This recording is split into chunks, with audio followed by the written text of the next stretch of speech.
To our hearts? She asked skeptically. John pointed to the Christmas tree to make his point. This season is a perfect example of what I'm talking about. How could anyone even pretend to believe the story of Christmas if it were not for a willingness to listen to our hearts? Angels singing from the heavens, stars guiding wise men, a baby born of a virgin who would grow up and save the world? Come on. Who could possibly believe any of this if there weren't something in our hearts that said, yes, it's true? I met a woman a lot like you who had trouble listening to her heart, but something changed one night when she and I met a carpenter named Joseph. John began to sing about their experience.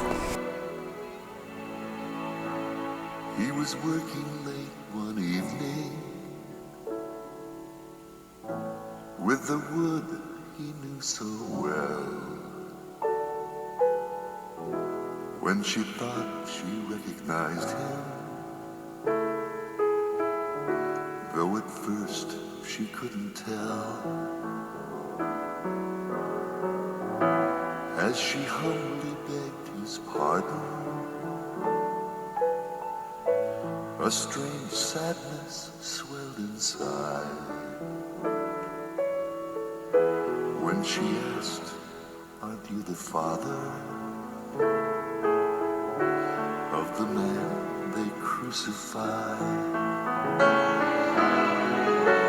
Then the carpenter repeated what he'd said so many times. He said, I was not his father.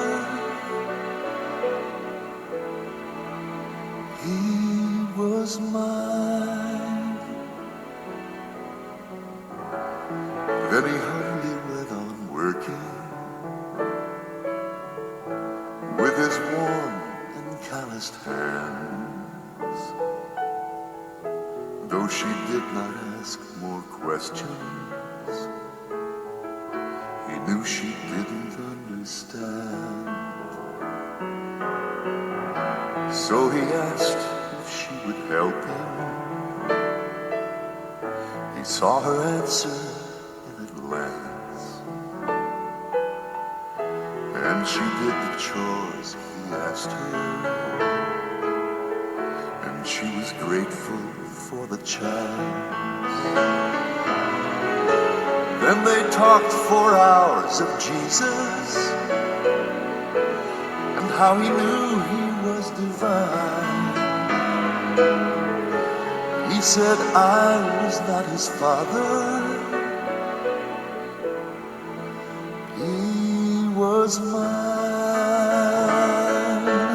How could one so foolish and so flawed ever hope to raise the Son of God? Then he spoke of the misgivings he had had 1,000 times, and how Jesus found the tender moments to let him know he'd done just fine. Then the carpenter recited the greatest truths he'd ever learned, and testified they came from Jesus. And then her heart within her burned. Then they embraced as she departed. Joseph told her one more time, tell them I was not his father. Tell them he was mine. No, I was not his father. He was mine.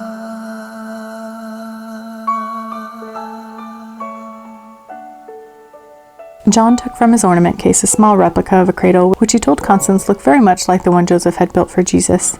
Then he reverently hung it on the tree and turned to Constance. In all my years on the earth, I have seen time and time again that those who are happiest are those who have the courage to follow their hearts, to believe what otherwise would be unbelievable, to seek the light, to find the truth. Music entered the room. It was a presence that was very discernible and very real.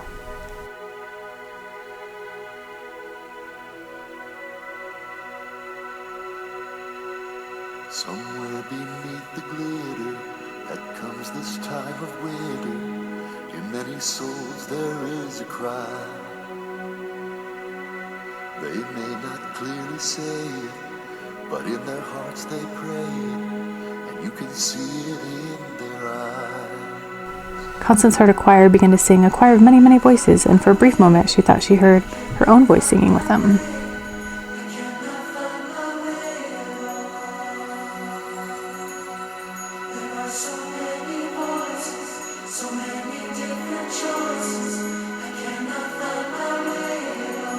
John ceremoniously took a large star out of the suitcase of ornaments. There were 3 kings who followed the star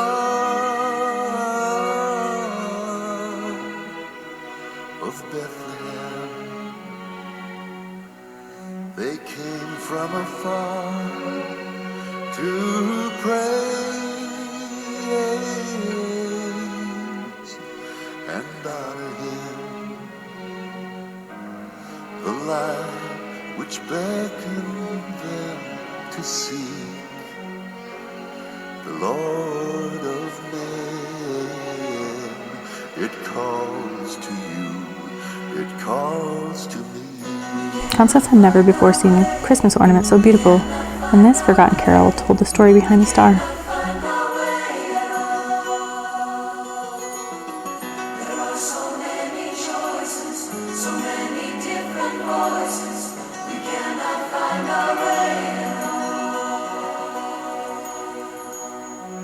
We're not alone, we have a star that shines today. The love that he gave teaches how and shows the way. The light is clear to see if we have faith and believe. 3 kings found the Lord, and so can we. We cannot find our way. We cannot find our way at all. 3 kings found the Lord, and so can we. There are so many choices, so many different voices. 3 kings found the Lord, and so can we. And if you've lost your way, that light burns bright today, and it will shine eternally.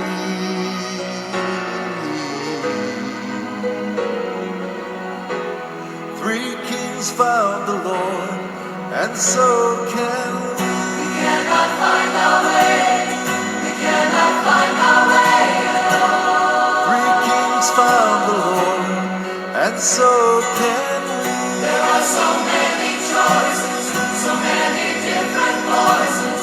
We cannot find our way at all.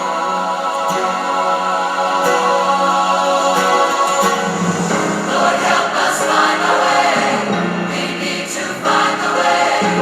Lord, help us find our way. 3 kings found the Lord, and so can we. Lord, help us find the way. We need to find the way. Lord, help us find the way. And so can we. Lord, help us find the way. We need to find the way. 3 kings found the Lord, and so can we. Lord, help us find the way. We need to find the way. Lord, help us find the way. And so can we. Lord, help us find the way. We need to find the way. Lord, help us find the way. And so The strength of John's forgotten carol overwhelmed the voices of despair and confusion, and the choir began to sing, Constance heard her own voice joining in, and for the first time since her dance the night before, she felt harmony in her soul. So when John invited Constance to place a star at the top of the tree, she willingly agreed. To reach the top, she would need a stepladder, so John went to get one for her. While he was gone, she got a chance to study the star more carefully. She noticed a pearl in its very center, framed by 4 indentations. 3 of those were filled with what looked like a ruby, an emerald, and a sapphire. The 4th indentation was empty. When John returned with the ladder, he explained that the pearl at the center represented the Lord, and the 3 gems represented the 3 kings who sought him, found him, and honored him. The empty space, he told her, was for all of us who needed to follow their example. John then studied the ladder as Constance placed the crowning ornament of the tree. She wanted it to be perfect, so she asked John to step back a few feet and let her know if it looked straight. When a knock came at the front door, John excused himself to answer it. Constance wondered where the butler was when they needed him. From her vantage point on the ladder, she couldn't clearly see or hear everything that was happening in the entry, but what she did hear frightened her. She caught little pieces of phrases. "You'll have to come with us. Did you really think you could get away with this again? You have the right to remain silent." Constance went numb for a moment, frozen on the ladder. She didn't know what to do. After a moment or two, a policeman entered the living room and saw Constance on the stepladder looking a bit like a kitten caught in a tree. "You must be the nurse from the hospital," he said a little gruffly. "What are you doing here? What's going on, officer?" she called down to him. "The neighbors called us because they knew the family was on vacation in Europe and were concerned that strangers were in the house. But this is his house. He's their uncle, and I'm here at their request, caring for him. I've got to hand it to him. He's clever. But he's done this before, and kind of gave himself away this time. Don't you want to get down from there?" he asked, and Constance obeyed. "What do you mean he's done this before, officer?" "A couple of years ago in Granville, a lonely old man sent a wire to a nearby hospital saying that if they would send a nurse to care for the family's aging uncle while they were in Europe, there was a good chance they'd get some kind of donation when they returned." Constance turned as white as snow outside. "What happened?" she asked. "Well, from what Granville Sheriff told us, he didn't hurt anybody or steal anything. In fact, the crazy old coot even gave some money to the hospital." "So why did he do it?" Who knows? Maybe he didn't want to spend Christmas alone." The officer shook his head. "Look, I'll need you to come down to the station with me for some routine questioning, and then we'll let you go. Sorry for the inconvenience." "What's going to happen to him?" she asked. "He's probably homeless or senile. We'll let him spend a night or 2 at jail until we can find out if he's got any relatives. Then, if no charges are pressed against him, we'll try to find an institution that will take him." Constance gathered her things and rode to the county jail with the officer. He talked on his police radio for most of the ride, but Constance didn't hear much of what he was saying. She was lost in a world of her own. At first she was in shock. Then she tried to put the pieces together, and then she became angry at John for playing such a cruel practical joke on her. Maybe it wasn't meant to be a joke on her, but it was. She felt used, deceived, taken advantage of. And the more she thought about it, the angrier she became. After arriving at the station and answering a few questions and giving her statement, she asked if she could see John before she left. She didn't tell the officer why, but she wanted to give John, or whatever his name was, a piece of her mind. While she waited to see if the final meeting with her patient could be arranged, she called the hospital, trying to get through to Mr. Halifax, but he could not be reached. She decided that any message she might leave would only confuse him, since she was still confused herself, so she left word she'd talk to him in the morning. It took some doing, but the officer arranged for her to have a few minutes with John before taking him away. "Would you like to have me there as protection?" he asked her. "For me or for him?" she asked, and she saw a sly grin come over the officer's face. "Well, you both look pretty harmless to me, but in case you have a problem, just holler. I'll be right outside the room." She entered the cubicle where John was sitting and stood in front of him. She wasn't planning on sitting down. She was going to tell him a thing or two and then make a dramatic exit. Since she hadn't really had time to plan what she was going to say or do, she had no idea what would happen. But she didn't care about any of that. She just wanted to let the volcano that was churning inside her erupt. "Well, Mr. Truth, this must be a little awkward for you," she began. "Just when you had me right where you wanted me, someone pulled back the curtain, and there you stood, like the mighty Wizard of Oz, revealed as a fraud and scam artist you are. Tell me, is it exciting to play with someone's heart and mind? Does it give you a feeling of power?" John sat listening quietly and somehow understandingly. "I wasn't playing."